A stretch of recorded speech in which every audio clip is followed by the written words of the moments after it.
Hi hello నమస్తే, welcome to my channel. ఎలా ఉన్నారండి? నేనైతే చాలా బాగున్నాను.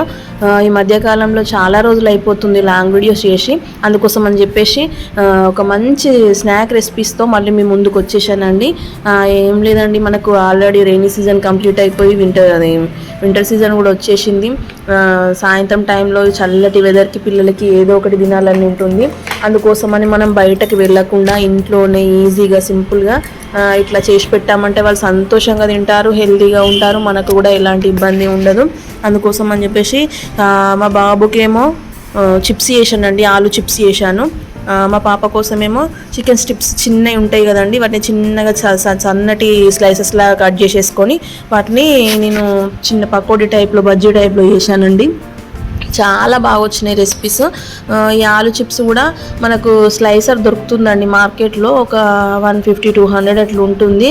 చాలా బాగా, అంటే మనకు బయట చిప్స్ ఎలా అయితే ఉంటాయో అంత బాగానే, అంటే ఎవరైతే మనకు చాక్తోని కానివ్వండి, మనం ఇంట్లో ఉన్న వాటితో కట్ చేసుకోవడం, ఆ చిప్స్ షేప్లో రాకపోకుండా మందంగా వస్తాయి కాబట్టి ఈ స్లైసర్ తెచ్చుకున్నామంటే చాలా యూస్ఫుల్ అవుతుందండి. నేను ఓన్లీ ఒక 2 పొటాటాస్ మాత్రమే యూజ్ చేశానండి. చూడండి ఎన్ని చిప్స్ వచ్చాయో. ఒకవేళ మనం మార్కెట్లో తీసుకుంటే దాదాపు 100 రూపీస్ వరకు అవుతుంది వీటికి, అంత తీసుకుంటారు అమౌంట్. కానీ నాకు ఒక 10-15 రూపీస్, అంటే 2 పొటాటోస్తోని నాకు చిప్స్ అనేటివి రెడీ అయిపోయినాయండి. అట్లా మంచిగా నేను మళ్ళీ ముందుగా న్యూ లెర్నర్స్ ఎవరైతే ఉన్నారో డైరెక్ట్ ఆయిల్లో వేసుకోకుండా ముందే కట్ చేసేసుకొని ఒక ప్లేట్లో వేసేసుకొని ఒక్కొక్కటిగా వేసుకోండి. ఎందుకంటే మనకు ఎక్స్పీరియన్స్ ఉండదు కాబట్టి చేతి మీద మొహం మీద చిల్లే అవకాశం ఉంటుంది. అందుకని డైరెక్ట్ అందులోనే స్లైస్ చేయకుండా ముందుగానే స్లైస్ చేసి పెట్టేసుకొని నేను ఆయిల్లో ఫ్రై చేశాను.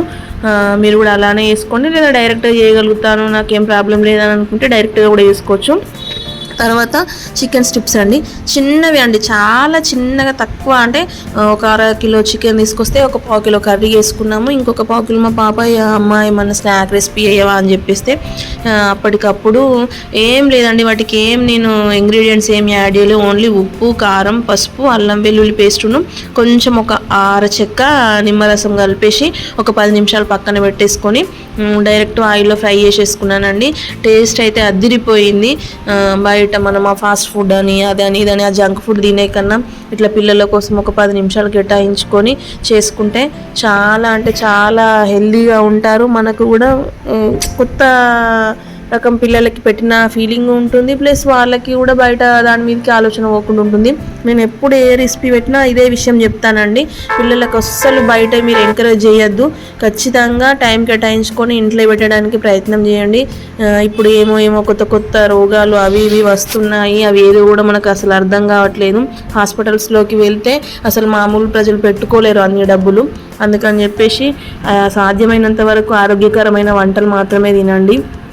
అలాగే మార్నింగ్ ఒక 1/4 కిలో చికెన్ అది అయిపోయిందని చెప్పేసి నైట్ నాకు కూడా పొటాటో అంటే చాలా ఇష్టం అండి. పొటాటోతో ఏ రెసిపీ చేసినా ఇష్టమే.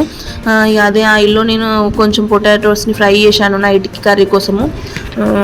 చూడండి నార్మల్గానే అదే ఆయిల్లో ఉల్లిగడ్డలు, పచ్చిమిర్చి అవన్నీ వేసేసుకొని పొటాటోస్ సన్నగా జరుపుకున్న పొటాటోస్, ఉప్పు, కారం అవన్నీ వేసుకొని మంచిగా ఫ్రై చేసేసుకున్నానండి.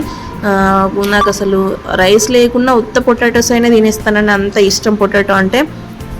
చూశారు కదా ఫ్రెండ్స్ నా రెసిపీస్, స్నాక్స్ ఎలా ఉన్నాయో. ఒకవేళ చూసిన ఇవన్నీ మీకు నచ్చినట్టయితే లైక్ చేయండి, షేర్ చేయండి, సబ్స్క్రైబ్ చేసుకోండి, కామెంట్ చేయడం మాత్రం మర్చిపోవద్దు ఫ్రెండ్స్. మీరు తప్పకుండా మీ సపోర్ట్ నాకు కావాలి. ఎప్పుడైనా అడుగుతాను, ఇప్పుడు అదే అడుగుతాను, తప్పకుండా మీ సపోర్ట్ నాకు కావాలి. Okay friends, thank you so much for watching. Bye.